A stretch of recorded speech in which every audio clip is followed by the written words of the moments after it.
नमस्कार, मैं हूं डॉक्टर वरुण प्रभा और स्वागत करती हूं आप सभी लोगों का अपने इस चैनल पर। आज के इस वीडियो में हम डिस्कस करने वाले हैं गॉल ब्लैडर स्टोन्स यानी कि पित्त की थैली के जो पथरी होती है उसके लक्षणों के बारे में। बहुत सारे पेशेंट्स होते हैं जो कि पित्त की थैली की जो पथरी होती है उसके लक्षणों के बारे में जानना चाहते हैं। बहुत ही कॉमन क्वेश्चन है क्योंकि इसके जो लक्षण होते हैं वो थोड़े कंफ्यूजिंग होते हैं। तो ये क्वेश्चन बहुत कॉमन है कि लोग इसके लक्षणों के बारे में जानना चाहते हैं कि पित्त की थैली के जो पथरी होती है उसके क्या लक्षण होते हैं। तो आज के अपने इस वीडियो में हम यही डिस्कस करेंगे कि जो पित्त की थैली होती है उसका जो पथरी होता है वो कैसे होता है और उसके क्या लक्षण होते हैं और किस समय पे हमें अपने डॉक्टर से संपर्क करना चाहिए, कौन से कंडीशन में ये एक इमरजेंसी कंडीशन में कन्वर्ट हो जाता है। लेकिन आगे बढ़ने के पहले एक जेंटल रिमाइंडर कि अगर अभी तक आपने हमारा चैनल सब्सक्राइब नहीं किया तो जल्दी से जल्दी कर लें ताकि आपका कोई भी अपडेट मिस ना हो। तो आगे बढ़ते हैं और शुरू करते हैं अपना वीडियो। पहले थोड़ा सा जान लेते हैं कि गॉल ब्लैडर क्या होता है और इसका जो स्टोन होता है वो कैसे बनता है, थोड़ा सा जान लेते हैं। तो जो गॉल ब्लैडर होता है एक्चुअली जो पित्त की थैली होती है वो एक छोटा सा ऑर्गन होता है जो कि हमारे राइट साइड के एब्डोमेन में, हमारे दाहिनी तरफ के पेट की तरफ में, दाहिनी तरफ में लिवर के नीचे प्रेजेंट होता है। और ये डाइजेस्टिव फ्लूइड जो कि बाइल होता है, पित्त होता है, उसको होल्ड करता है जो कि स्मॉल इंटेस्टाइन में रिलीज होता है। तो जब ये जो डाइजेस्टिव फ्लूइड है अगर ये डिपॉजिट होने लगता है, उसकी हार्डनिंग होने लगती है तो वो स्टोन फॉर्म करता है, पथरी फॉर्म करता है, जिसको कि हम पित्त की थैली की पथरी कहते हैं। अच्छा, ये जो पथरी होती है इसका साइज़ वेरी कर सकता है, बहुत छोटा एक दाने के बराबर हो सकता है, काफ़ी बड़ा भी हो सकता है। तो इसके जो लक्षण होते हैं वो डिपेंड करते हैं कि नंबर ऑफ स्टोन्स यानी कि पथरी की संख्या कितनी है, कितने बड़े पथरी हैं, उसका मतलब जो साइज़ है वो कितना है और कितना ज़्यादा ऑक्यूपाई कर रहा है गॉल ब्लैडर को।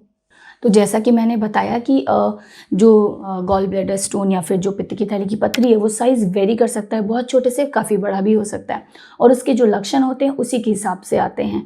तो अगर बहुत छोटा है, 1 या 2 नंबर है उसका, स्टोन्स जो हैं काफ़ी छोटे हैं, संख्या में काफ़ी कम है, तो उसके लक्षण हो सकते हैं कि आए ही ना या बहुत ही माइल्ड हो। लेकिन अगर नंबर ऑफ़ स्टोन्स बढ़ते हैं, उनका साइज़ बढ़ता है, तो जो लक्षण होते हैं, जो सिम्टम्स होते हैं, उसकी भी सीवियरिटी बढ़ने लगती है और उसी के हिसाब से फर्दर पेशेंट को उससे जुड़े कॉम्प्लिकेशंस भी हो सकते हैं। कई बार ये कॉम्प्लिकेशंस लाइफ थ्रेटनिंग भी हो सकते हैं। इसलिए जो पित्त की थैली की पथरी के लक्षण हैं उनको सही समय पे समझना और डॉक्टर से सही समय पे इसका उपचार करवाना बहुत ज़्यादा ज़रूरी है। तो अब बात करते हैं पित्त की थैली की पथरी के जो सामान्य लक्षण होते हैं, जो इसके जनरल सिम्टम्स होते हैं उसके बारे में। तो अगर किसी मरीज़ के पित्त की थैली में पथरी हो जाती है तो कई बार उसमें क्या होता है कि अचानक बहुत तेज़ी से राइट साइड, पेट का जो राइट साइड है यानी कि जो दाहिना तरफ है पेट का, उससे बहुत तेज़ अचानक दर्द शुरू हो जाता है। ये दर्द कई बार सेंटर में भी रेडिएट करने लगता है, उसके अलावा कमर तक जाता है, कई बार जो राइट शोल्डर यानी कि दाहिना कंधा है वहाँ तक भी ये दर्द रेडिएट करता है। कई बार जो शोल्डर ब्लेड्स हैं उसके बीच में भी ये दर्द महसूस होता है। ये दर्द होता क्यों है? दरअसल जो पथरी है पित्त की थैली में उसकी वजह से कई बार इन्फ्लेमेशन हो जाता है जिसकी वजह से ये दर्द महसूस होता है। उसके अलावा पेशेंट को नोज़िया, वॉमिटिंग और इंडाइजेशन की भी प्रॉब्लम हो सकती है। साथ ही साथ एक बहुत ही कॉमन समस्या है पित्त की थैली की पथरी के दौरान एसिडिटी महसूस करता है पेशेंट।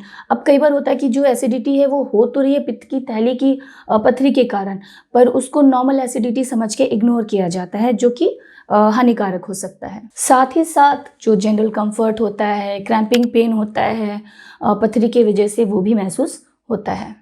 तो ये जो सारे मैंने लक्षण आपके साथ अभी शेयर किए, आपके साथ डिस्कस किए, ऐसा कोई भी लक्षण अगर आपको महसूस होता है, ऐसा कोई भी सिम्टम आपको या अपने फैमिली के किसी मेंबर में दिखता है तो आपको तुरंत अपने डॉक्टर से संपर्क करना चाहिए, उनसे कंसल्ट करना चाहिए। जो पित्त की थैली का पथरी है वो नॉर्मल अल्ट्रासाउंड से पता चल जाता है, तो इसका जो डायग्नोसिस है बहुत ज़्यादा मुश्किल नहीं होता है। अगर हमें ये टाइमली नहीं पता चलता है तो कई बार इसके कई सारे कॉम्प्लिकेशंस भी हो सकते हैं। वो कॉम्प्लिकेशंस क्या हैं, एक बार उसके बारे में बात कर लेते हैं। अच्छा, जो कॉम्प्लिकेशंस मैं आपको बताने जा रही हूँ ये एक इमरजेंसी कंडीशन क्रिएट करते हैं। तो ऐसा कोई भी अगर लक्षण आपको महसूस होता है तो आपको तुरंत बिल्कुल समय गंवाए बिना डॉक्टर से संपर्क करना चाहिए। इमरजेंसी जो मेडिकल हेल्प है वो लेनी चाहिए। जैसे कि मान लीजिए अगर पेशेंट को इतना ज़्यादा दर्द हो रहा है पेट में, राइट साइड में या फिर टुवर्ड्स दी सेंटर, कि वो किसी कंफर्टेबल पोजीशन में बैठ नहीं पा रहा है, कोई भी पोजीशन में उसको आराम नहीं मिल रहा है, उसके लिए थोड़ा सा भी मूवमेंट बहुत ज़्यादा प्रॉब्लम क्रिएट कर रहा है। साथ ही साथ अगर पीलिया की शिकायत हो रही है, जॉन्डिस की शिकायत हो रही है, शरीर और आँख में पीलापन नज़र आ रहा है, तो उसको इग्नोर मत कीजिए, नॉर्मल पीलिया या जॉन्डिस समझ के। ये पित्त की थैली की पथरी की वजह से हो सकता है। होता क्या है कि जो गॉल ब्लैडर में जो स्टोन है या फिर पित्त की थैली में जो स्टोन है, पथरी है, वो कई बार डक्ट में आके फंस जाता है, जिसकी वजह से ये प्रॉब्लम हो सकती है। जैसा कि मैंने अभी आपको बताया कि इसकी डायग्नोसिस मुश्किल नहीं है, बहुत ही आसानी से हो जाता है। और अगर गॉल ब्लैडर स्टोन डायग्नोज हो जाता है तो इसका जो ट्रीटमेंट होता है, सर्जिकल रिमूवल इसको करना पड़ता है।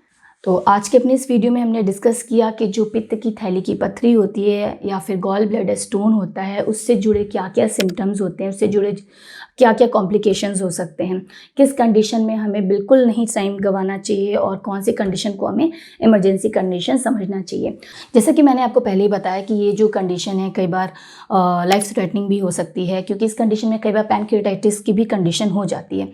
तो हमें ये सारे लक्षणों को बिल्कुल इग्नोर नहीं करना चाहिए, टाइमली हमें ट्रीटमेंट लेना चाहिए। तो इसके अलावा जो पित्त की थैली की पथरी है उसका किस तरीके से हम मैनेजमेंट कर सकते हैं, किस तरीके से प्रिवेंशन कर सकते हैं, और इससे जुड़े जो बाकी डिटेल्स है उससे जुड़ा हुआ हमारा अगला वीडियो होगा, तो उसमें हम बाकी डिटेल्स के बारे में डिस्कस करेंगे। अभी उम्मीद करते हैं कि जो हमने जानकारी आपको इस वीडियो में दिया उससे आपको ज़रूर मदद मिलेगी। उसके अलावा भी अगर आपके कोई सुझाव हैं या कुछ और आप पूछना चाहते हैं तो कमेंट बॉक्स में जाके हमें ज़रूर बताएं। धन्यवाद।